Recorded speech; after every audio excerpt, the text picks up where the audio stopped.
So picture Sekiro mixed with Expedition 33 and peppered with a bit of Pragmata. That's basically Beast of Reincarnation. Every time I get a new look at it, I just can't believe it's being developed by Game Freak. For as much as it sells, Pokemon has never exactly been known for pushing cinematic presentation or building these huge action-heavy experiences, so seeing Game Freak suddenly show off a post-apocalyptic action RPG set thousands of years into the future wasn't exactly something I had expected. After watching the latest gameplay footage and the combat demonstrations though, it's starting to make a lot more sense why people have been paying attention to this game. Everything they've shown points towards something much bigger than I expected from the studio that brought you JPEG textures on buildings and painted on windows for current-gen hardware. All the while using 15-year-old sprites or 3D models straight out of late 90s Japanese animes. So the setup is that humanity is long gone, the game takes place in a post-apocalyptic Japan that's been reclaimed by nature. You follow Emma, the protag, as she travels across what's left of the country alongside her wolf companion, Ku,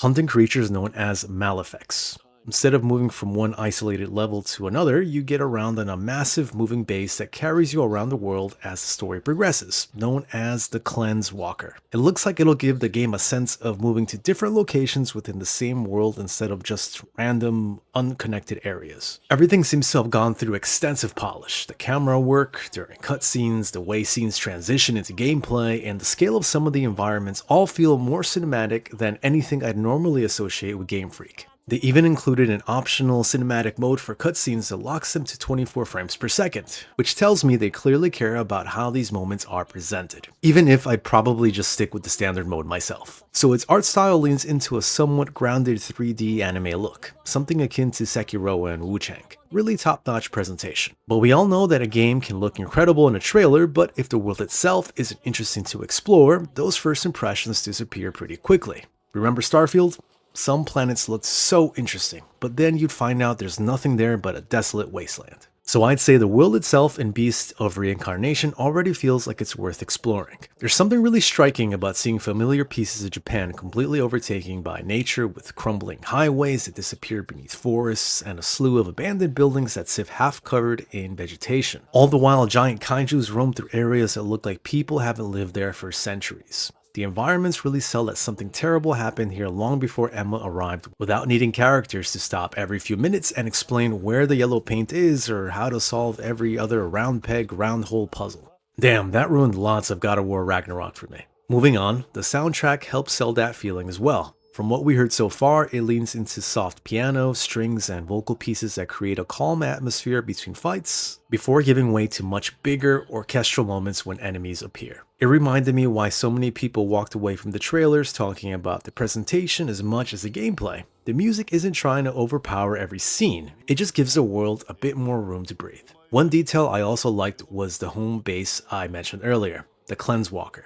That's where you'll upgrade equipment, manage your progression, and continue the journey across all these different regions. Framing the adventure as a road trip across a ruined Japan is a nice change from the FromSoftian structure most action RPGs fall into. And I'm also guessing the moving base changes as the story progresses. There are also little details scattered throughout the gameplay that made the world feel more alive than I expected. You'd come across ancient golems guarding forgotten places, and optional super enemies that should probably not be in those really easy areas, and underground locations like the first subcity. Hopefully, they found a good balance between open environments and more focused dungeon-style areas.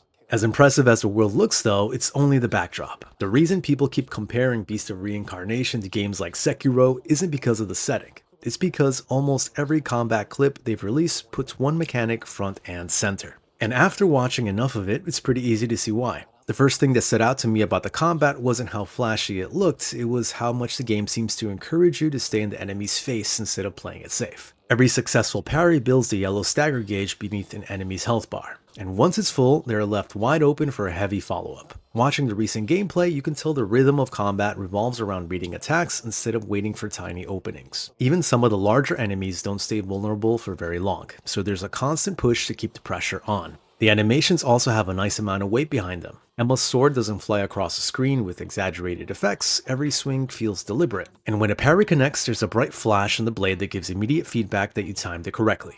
Those little details make a huge difference because they help every successful deflect feel satisfying before the stagger even happens. Another thing I appreciated from the preview footage was that Game Freak wasn't afraid to show extended gameplay, instead of cutting every second. You get to watch entire encounters play out, including the mistakes. During one section, the player wandered into a much stronger enemy marked with a red skull above its health bar and ended up dying after putting up a respectable fight. I'm glad they included that. I hate enemy scaling. I think easy areas should stay easy and hard areas should stay hard. I love wandering off the main route in these types of games, although you could probably find enemies you're better off leaving until later.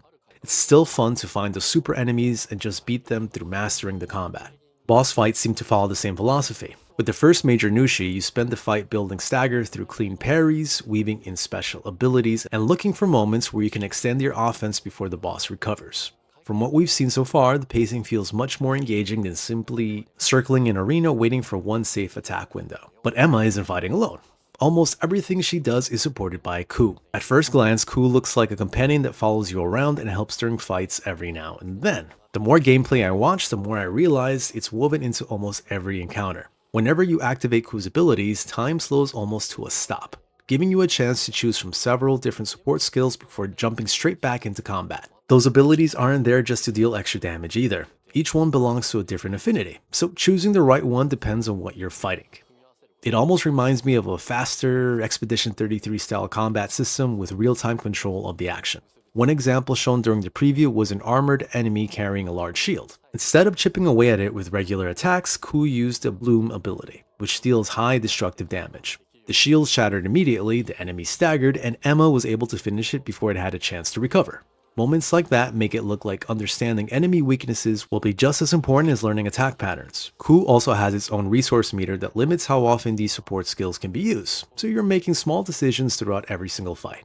Do you spend those action points on the first dangerous enemy you see, or do you save them in case something stronger appears around the next corner? That resource management adds another layer without slowing combat down. I also noticed that Ku isn't standing around waiting for commands. During several fights, it attacks on its own, while keeping pressure on enemies while Emma repositions. The preview showed one enemy being knocked into the air, letting Emma follow up with a Marvel vs. Capcom air combo before it hit the ground. Even the player admitted that they weren't entirely sure how they triggered it, but seeing those interactions happen naturally made the combat feel much less scripted. There's also a progression system built around Ku.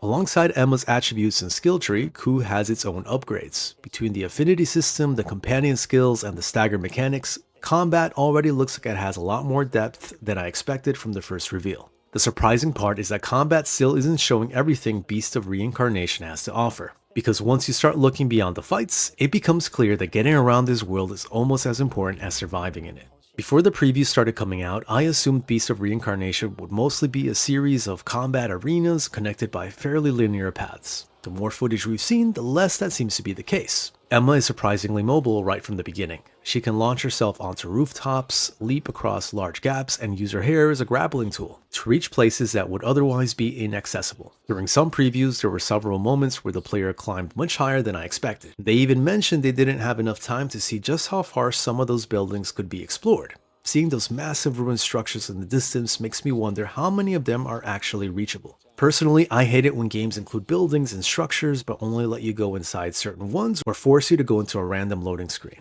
The world also looks like it encourages taking small detours. Along the main route, there were hidden paths branching away from the objective, and underground areas like Sub-City No. 1 that introduce a completely different environment from the forests above.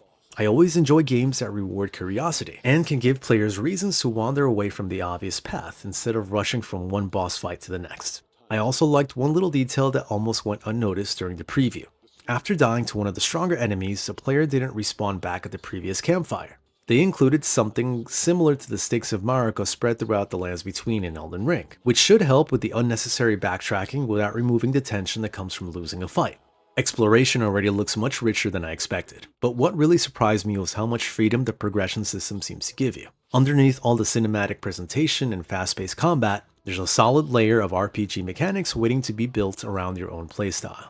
At first glance though, the progression system looks pretty straightforward with three main stats: strength, vitality, and fluorescence. Strength improves your offensive power and defensive capability, vitality increases your health, and fluorescence most likely affects abilities tied to Emma and Ku, including skill power and other combat related bonuses. I'm not 100% sure how I feel about that though. While that approach makes it easier to understand where your character is heading, that also limits your ability to make different builds or try out different things. They did also add a skill tree that locks certain abilities behind attribute requirements. hopefully adding another layer of progression in there. During the preview, one ability called Tracking Shot required 7 points in fluorescence before it could even be unlocked, while another skill, Entanglement Overdrive, increased the duration of Ku's time slow ability. So it looks like these skills aren't just about adding extra percentages to damage or speed, but also in the way you'll play or even what tools will be available to you later in the game. Ku seems to follow the same philosophy. Instead of being a companion that stays the same from beginning to end, it has its own progression tree alongside Emma's. We didn't get to see many upgrades during the previous session, but knowing both characters continue developing throughout the adventure makes me interested to see how much those different builds can change the way combat will end up feeling by the end. Equipment also seems to evolve as you travel. During gameplay, Emma upgrades from the small wrist-mounted range weapon shown early on to a full-size bow after defeating one of the larger golems. So you might be able to go with range builds if that floats your boat.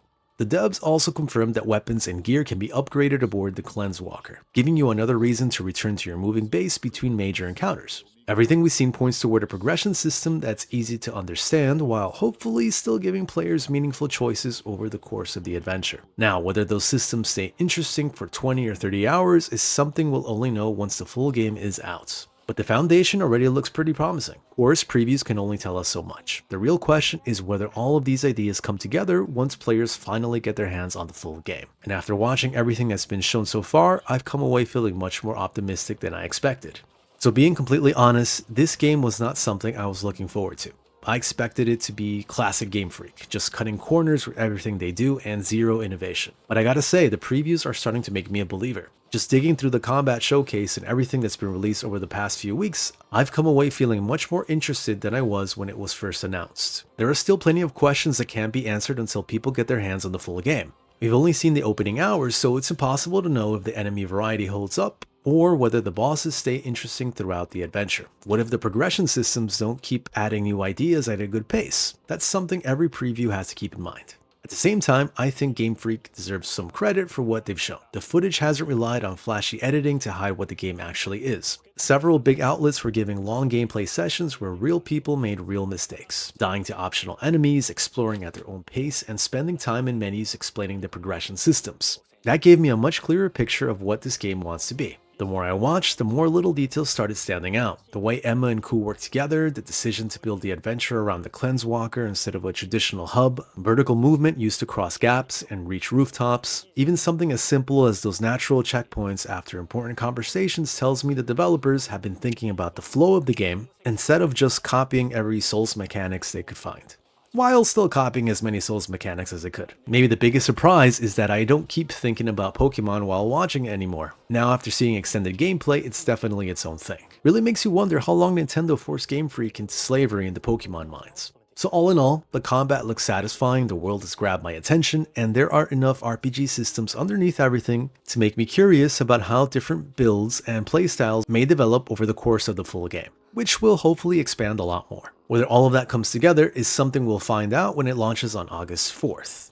Oh, and it's day 1 on Game Pass. Until then, I have to admit Game Freak has done a pretty good job of winning me over. I wasn't expecting the game to end up on my wish list, but hell, here we are. So where do you guys stand on it? Are you excited for it? Were you secretly hoping for a good 3D Pokemon game? Well, then play Palworld. Either way, remember to like, comment below, and subscribe for more. Thanks for watching, and I'll see you all next time. Have a great one.